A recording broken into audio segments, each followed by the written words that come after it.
You're listening to the Mrs. Turner podcast.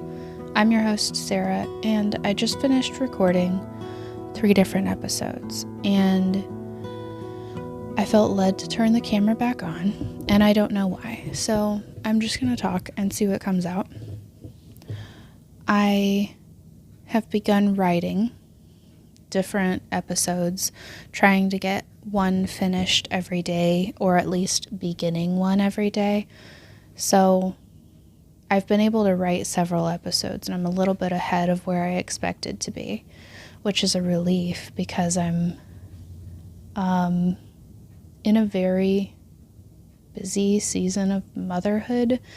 I have a 5-year-old.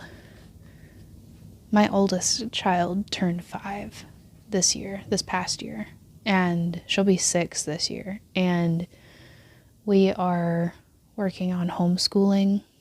I am learning to be consistent in teaching, and that is different because most of the things that I'm learning to be consistent in are things that benefit the entire family, and I'm learning to dedicate time to benefiting one individual person, which is really challenging. I didn't expect it to be. I thought it would come naturally, but you're teaching the person that you bore and taught how to be, and now you're training them to be more. You're teaching them to be more. So I'm scared about the process of that and hopeful about what I can instill in her. And I have this perspective on motherhood that I should be teaching my children to be kind. And I could just show you. How do I show you that? I can't really turn the camera around easily without wrecking the setup. So, I can show you our feelings charts. So I have these little charts set up all around the house. And they are how I teach the kids to explain what they're feeling.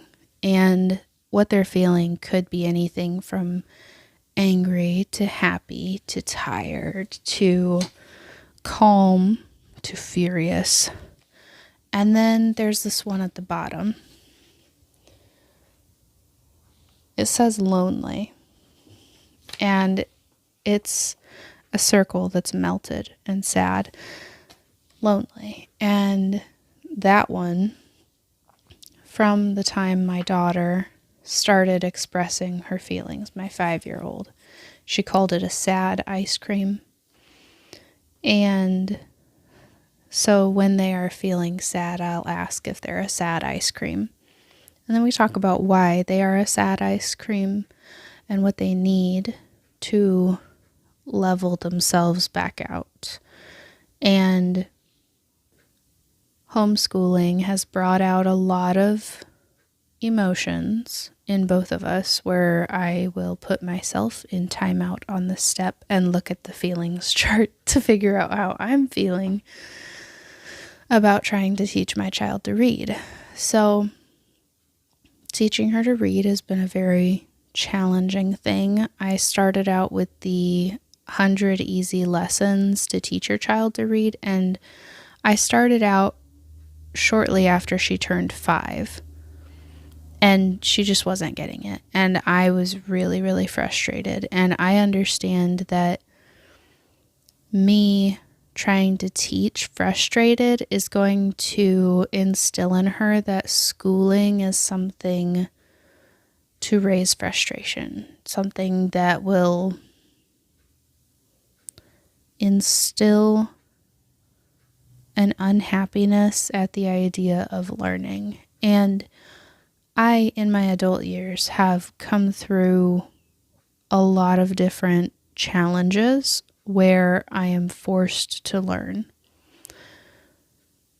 I had my first child, and I was forced to learn about sleep schedules and feeding and trying to understand so many different things, so many concepts that are just out of my reach. And then now that my kids are coming of age for schooling, I'm realizing that all of these concepts that are just out of my reach, that's the same thing for them.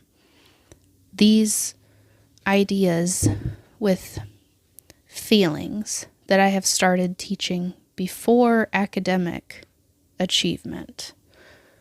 I did teach her how to write letters, like her ABCs. When she was 4, we started practicing that. But before she's learned to read, she is understanding I feel like a sad ice cream about mom not letting me candy because I wanted to eat the candy. I need a hug. I need to be touched. And my next steps are to ask nicely for the candy. And I am experiencing this revelation of understanding from my 5-year-old. This little kid, she is understanding these huge concepts that I couldn't understand until a year and a half ago. Are we at 2 years? No, a year and a half since I joined my group. And that's when I began to understand I feel blank about blank because blank, what do I need? What can I do to make that happen?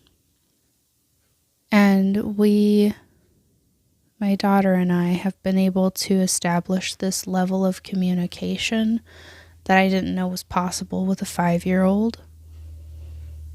My 5 and 4-year-old can communicate among themselves using how they feel as their starting point. I feel angry about you taking that toy from me, or I feel angry about you telling mom. They're expressing their hard feelings to each other.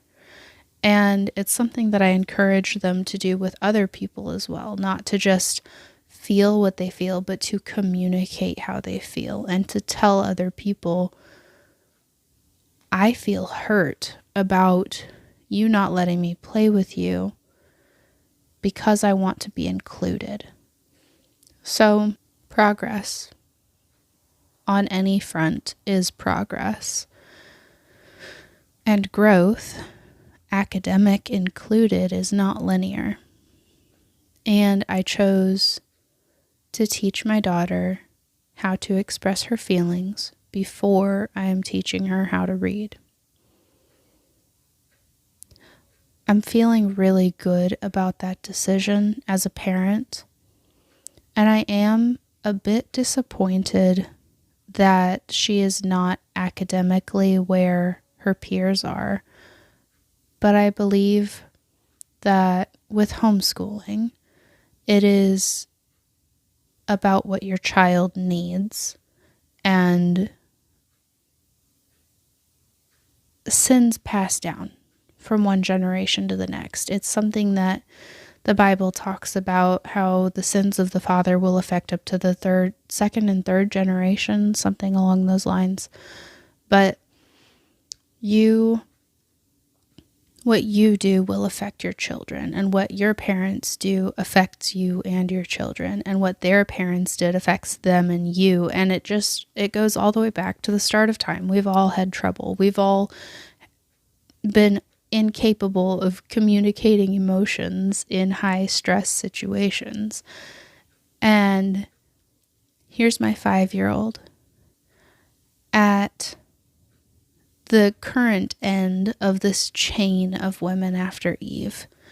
And she's saying, I feel angry about you not giving me candy because I wanted candy. I need a hug, and I'm going to ask nicely for candy. That, at 5, That's telling a boy, I feel unsafe when you behave that way toward me. Because I was taught that girls are not to be treated like that. That is telling a friend, I feel hurt about you spreading a lie about me because you and I both know the truth. That's telling a superior, I feel lesser than because of about the way you call me out in class because you don't treat the others that way. And these are communication skills that I didn't have at her age, that I didn't have until adulthood at 27. And she's 5. And she's telling me how she feels about a situation. And I am in awe of the mountains that she will move just saying how she feels. I am amazed at what I can foresee as her being bullied less because she won't tolerate it. And I'm just really excited about this trajectory that we've been able to accomplish by teaching her feelings first, academics second. So I'm excited about it. I'm nervous because of the delay in academics, but I am pleased because academics will come easier if she can express, I feel frustrated because I'm not grasping this concept. I feel frustrated about you not teaching me in a way that I understand because I need help to understand this properly. Can we find a new way to communicate about this subject? And this is the starting point. This is the beginning of the rest of her life. And it'll be the same with my son. It'll be the same with my other daughter. These are skills that are family-wide, that are changing the trajectory of their lives. And it wouldn't have happened if I hadn't joined my recovery group. It wouldn't have happened if I had kept my own sin to myself. If I had continued to live in the shame of what I had done with my own experience with my addiction to pornography and masturbation, I would not be in this position of changing my kids' ability to communicate for the rest of their lives. And this is just one more testament to the redemption that comes when we choose to allow Christ into those really broken, really hurt spots. So that is where I'm going to end this for today. I hope my ramblings were a help. Thank you for being here. I'll see you next time.